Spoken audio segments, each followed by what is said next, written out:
The text message read, "Had a great time last night." 3 days later, still no response. You check your phone again. Nothing. You replay the evening in your mind, searching for clues. The conversation flowed effortlessly. Laughter punctuated every story, and even that lingering goodbye seemed to promise something more. Yet now, silence. Complete radio silence.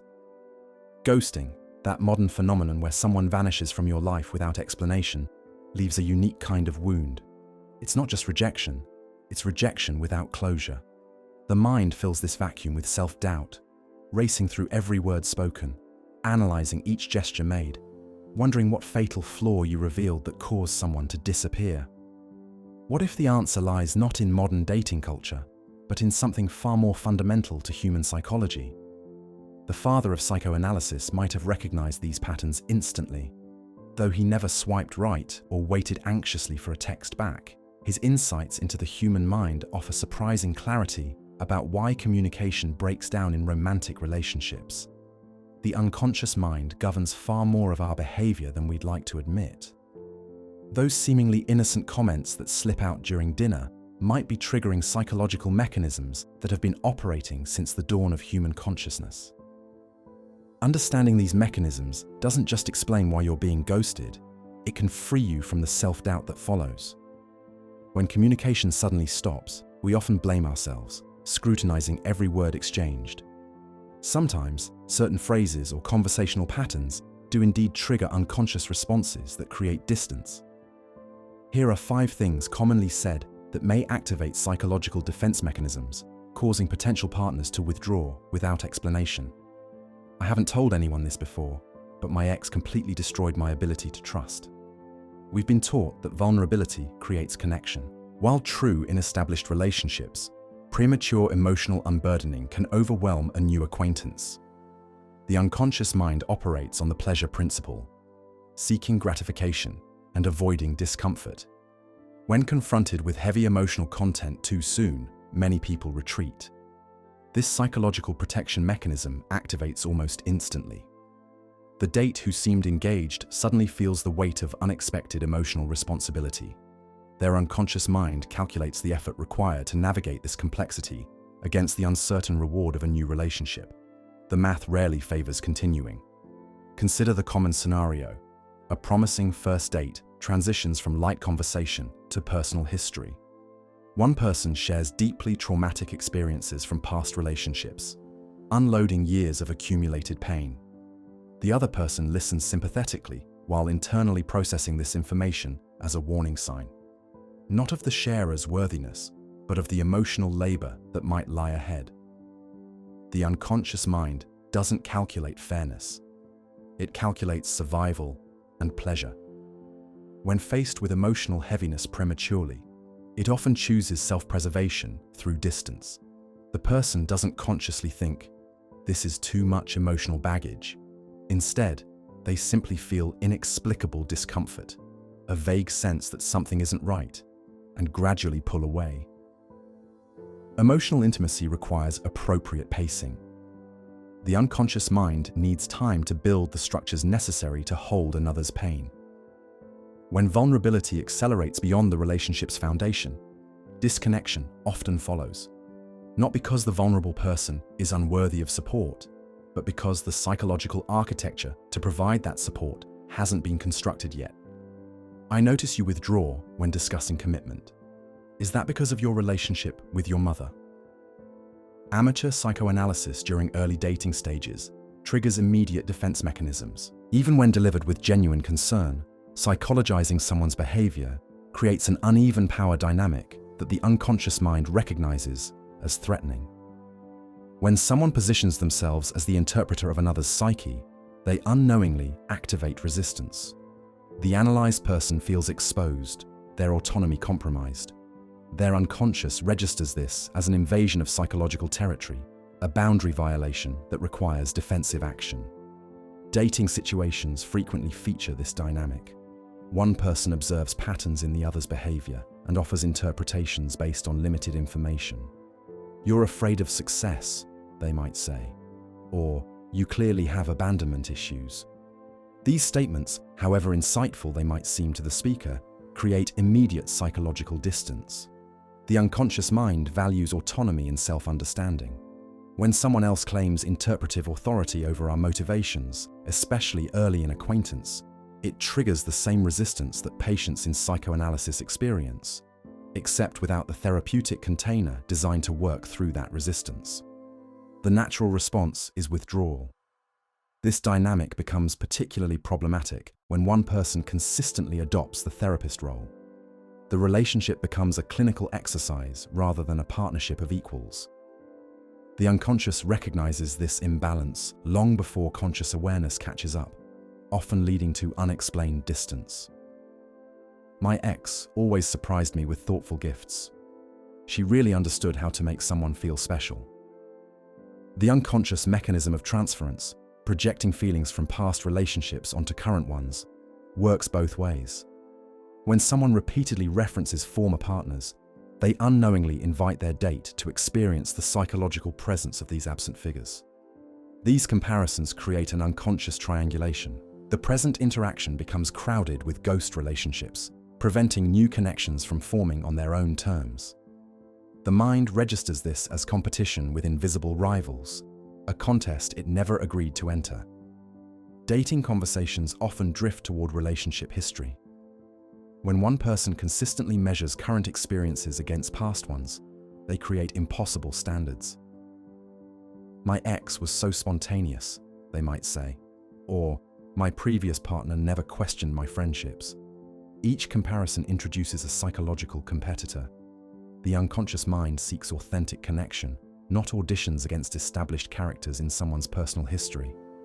When forced into comparative evaluation, it often chooses exit over competition. The person doesn't consciously decide, I refuse to compete with memories. Rather, they experience diminishing interest without fully understanding why. This pattern becomes particularly problematic when the comparisons appear positive on the surface. Praising former partners seems like transparency rather than sabotage, yet these seemingly innocent reflections establish expectations before natural connection can develop, creating pressure that the unconscious mind interprets as threat. You shouldn't feel that way. If you just looked at the situation logically, you'd see there's nothing to be upset about. The rational dismissal of emotional experiences triggers one of the most powerful defensive reactions in the unconscious mind.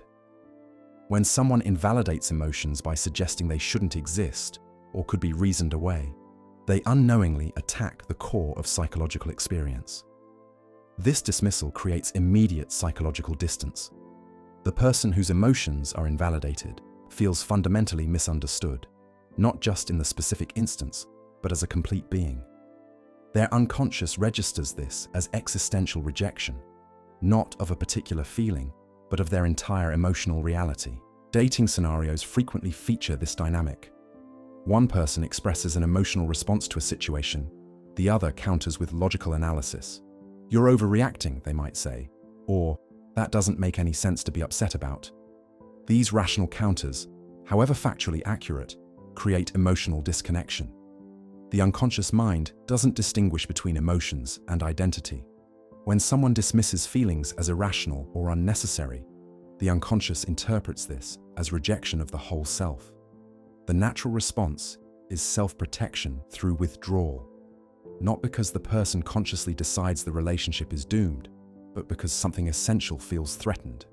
This pattern becomes particularly damaging when it's habitual. Consistent emotional invalidation creates a psychological environment where authenticity feels unsafe. The unconscious recognizes this threat to emotional integrity long before conscious awareness catches up, often leading to unexplained distance. I always end up with people who can't commit. I'm just waiting for the moment you disappear like everyone else. Self-fulfilling prophecies operate through powerful unconscious mechanisms. When someone verbally anticipates relationship failure, they're not just expressing fear, they're unconsciously orchestrating the very outcome they dread most. This pattern stems from a paradoxical fear of intimacy. While consciously desiring connection, the unconscious mind may fear the vulnerability true intimacy requires. Predicting relationship failure provides a psychological safety net. If we expect abandonment, Its eventual arrival confirms our worldview rather than shattering it. Dating conversations often reveal these self-sabotaging patterns. One person might regularly reference their terrible luck in relationships or their expectation that things will inevitably fall apart. These statements seem like harmless venting but actually function as unconscious insurance policies against vulnerability. The psychological impact extends beyond the speaker. The listener's unconscious mind processes these predictions as relationship scripts, narratives that define what's possible between them. When consistently told the relationship is doomed, the unconscious begins to accept this as inevitable, creating distance that ultimately fulfills the prophecy. This pattern becomes particularly insidious because it operates beneath conscious awareness. The person predicting relationship failure doesn't recognize their role in creating it. Similarly, the person gradually withdrawing doesn't connect their diminishing interest to these predictions. Both parties end up fulfilling a script without realizing they're reading from one. While these communication patterns affect all relationships, they interact with masculine psychology in specific ways. Traditional masculine socialization emphasizes emotional self-reliance and solution-oriented thinking. When confronted with premature vulnerability or relationship pessimism, the unconscious masculine response often defaults to withdrawal rather than deeper engagement. This isn't about reinforcing stereotypes, but recognizing how socialization shapes psychological responses. Men are typically conditioned to solve problems rather than navigate emotional complexity. When presented with emotional situations that defy simple solutions, many unconsciously retreat to territory where they feel more competent. The dating landscape features countless examples. A man who seems genuinely interested suddenly becomes distant after a conversation turns to relationship wounds or pessimistic predictions. His withdrawal isn't necessarily lack of care, but an unconscious response to emotional territory he's been socially conditioned to avoid. This pattern creates particular challenges in heterosexual dynamics, where differing socialization around emotional expression can create unconscious miscommunication. What one person perceives as healthy emotional sharing, another experiences as overwhelming responsibility. Neither party consciously recognizes the disconnect until distance has already formed. Understanding these gender-specific responses doesn't excuse disconnection, but contextualizes it within broader social patterns. Recognizing how masculine socialization shapes psychological responses to emotional communication provides insight into seemingly inexplicable withdrawal. The deeper understanding of these psychological mechanisms offers something more valuable than dating tactics. It provides liberation from self-blame when communication suddenly stops. Ghosting often triggers intense self-criticism, a painful excavation of personal flaws that might explain the unexplained disappearance. The psychological reality is far more complex. When someone withdraws without explanation, they're often responding to unconscious triggers rather than conscious evaluations of worth. Understanding this doesn't guarantee connection, but it preserves self-worth amid rejection. This perspective shifts the narrative from personal inadequacy to psychological patterns. The question transforms from "what's wrong with me?" to "what unconscious mechanisms might be operating here?" This reframing doesn't eliminate disappointment, but reduces its destructive power over self-perception. The most valuable insight might be recognizing that ghosting often reveals more about the ghoster's psychological limitations than the ghosted person's worth. Someone unable to communicate discomfort, navigate emotional complexity, or provide basic closure demonstrates constrained psychological resources, constraints that would eventually limit intimacy regardless of how the relationship began. This understanding doesn't justify hurtful behavior, but contextualizes it within human psychological functioning. The person who disappears without explanation isn't necessarily malicious. They're often unconsciously avoiding discomfort. They lack the psychological tools to navigate productively. The freedom in this perspective comes from recognizing that romantic disconnection, particularly when it occurs through avoidance rather than communication, rarely reflects accurate assessment of worth. It more often reveals the limitations of someone's psychological resources, limitations that would eventually constrain the relationship regardless of its initial promise. This insight doesn't eliminate the pain of rejection, but transforms its meaning. The disappearance becomes less a judgment of personal value and more a revelation of psychological compatibility. This perspective preserves self-worth amid disappointment, allowing forward movement without the burden of unwarranted self-criticism. The ultimate wisdom in understanding these psychological mechanisms isn't in manipulating them for better outcomes, but in recognizing their operation in ourselves and others.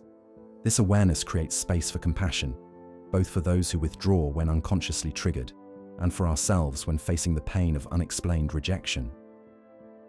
The ghosting phenomenon, viewed through this psychological lens, becomes less a modern dating tragedy and more an opportunity for deeper self-understanding. When someone disappears without explanation, the question worth asking isn't, "What did I do wrong?" but what does this reveal about the psychological patterns at play in both of us? This perspective doesn't eliminate disappointment, but transforms it from evidence of personal inadequacy to information about relational patterns. This reframing preserves the core of self-worth that ghosting often erodes, allowing forward movement without the weight of unexamined self-doubt. The greatest freedom might be recognizing that connection requires psychological compatibility, not just in interests or values, but in how two unconscious minds interact. When this fundamental compatibility is absent, disconnection is inevitable, regardless of conscious effort or intent. Understanding this reality doesn't guarantee finding perfect connection, but it does protect against the soul-eroding belief that disconnection equals unworthiness. Some minds naturally resonate, others naturally repel. This isn't personal failure, but psychological reality, a perspective that liberates from the burden of universal likability. The next time communication suddenly stops, that text goes unanswered, that promising connection vanishes, consider the unconscious mechanisms that might be operating beneath the surface. This perspective doesn't eliminate disappointment, but transforms it from evidence of personal failing to information about psychological compatibility. This understanding offers something more valuable than tactics for preventing ghosting. It provides resilience when ghosting occurs. The freedom in this perspective comes from recognizing that someone's withdrawal often reveals more about their psychological limitations than your inherent worth. This insight preserves self-esteem amid rejection, allowing forward movement without the weight of unwarranted self-criticism. In a dating landscape where disappearance often replaces communication, understanding these psychological mechanisms provides a crucial shield against the erosion of self-worth. The person who ghosts demonstrates limited psychological resources, limitations that would eventually constrain intimacy, regardless of how promising the beginning seemed. This perspective transforms ghosting from personal rejection to psychological information, valuable data about compatibility rather than damning evidence of inadequacy. This reframing doesn't eliminate disappointment, but reduces its power to diminish self-perception. The question becomes not, "What's wrong with me?" but, "What does this reveal about what both of us need in connection?" The greatest wisdom might be recognizing that some disconnections, however painful, ultimately protect both parties from investing in fundamentally incompatible psychological patterns. When someone withdraws after unconscious triggers activate, they're demonstrating patterns that would eventually limit intimacy, regardless of conscious intent. Understanding this reality doesn't guarantee finding perfect connection, but it does protect against the self-diminishment that often follows unexplained rejection. Some psychological patterns naturally complement each other, others naturally conflict. This isn't personal failure, but psychological reality, a perspective that liberates from the burden of universal compatibility.